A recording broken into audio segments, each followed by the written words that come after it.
you have such a variety and depth of diverse interests and ways in which you acquire knowledge and observation and all the rest.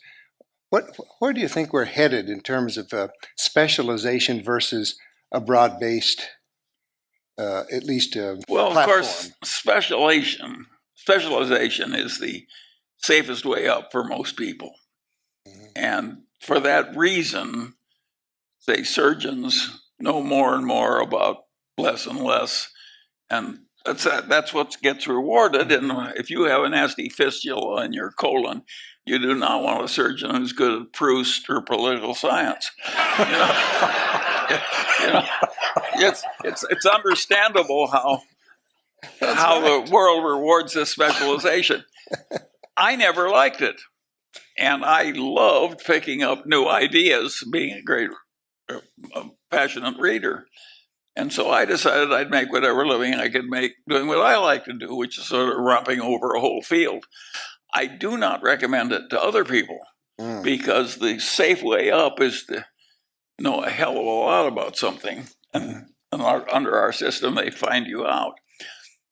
Now, Esri wouldn't have worked very well if you also raked lawns. You never know. Really, I've done my share of it. Yeah, well, but if you had everybody out here wouldn't work, working by the hour raking lawns on their spare time, it wouldn't work very well. And I think what Larry's trying to get at is the role of a liberal arts education. What is your thoughts about that? Well, it's an enormous advantage. Of course, if you learn your own language, that's a very useful gift. And of course, learning the basic math of life is another tremendous gift. And if you're really good at picking up language and doing just basic arithmetic, you can take enormous territory. You don't need much else. Mm-hmm. I have never looked at a calculus problem since I left Caltech. Mm-hmm. Never left it. Never looked once, never used it. And I was a whiz. Mm-hmm. By the way, I went away totally.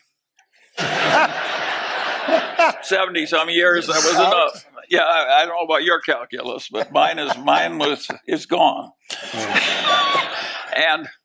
And so, but this other stuff never goes away.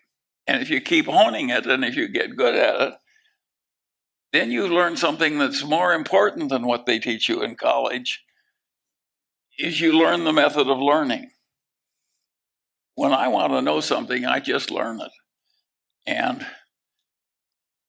take, for instance, I got to the Harvard Law School. And I couldn't figure out how Reverend Moon was inviting people out to one weekend, and they came back brainwashed zombies for the rest of their lives. Mm-hmm.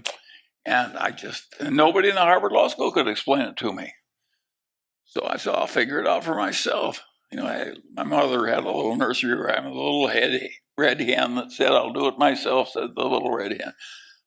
So I said, I'll figure this out. Well, it took me a long time, but I finally figured out to my satisfaction exactly what was being done. They just stumbled into this through practice evolution. It wasn't calculated forethought.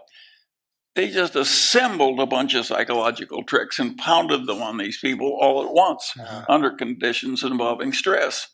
And at a certain point, the brain would just snap. And they had these people transformed into slaves. Boom.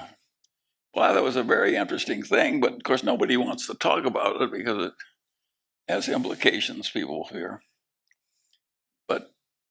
But I think that that habit of if they won't explain it to you, figure it out for yourself, mm-hmm. has helped me enormously in life. It's also hurt me because you give terrible offense when you go into somebody else's profession and act like you know more than he does. Right. And I'm much smoother now than I was when I was young. I'm still pretty insufferable.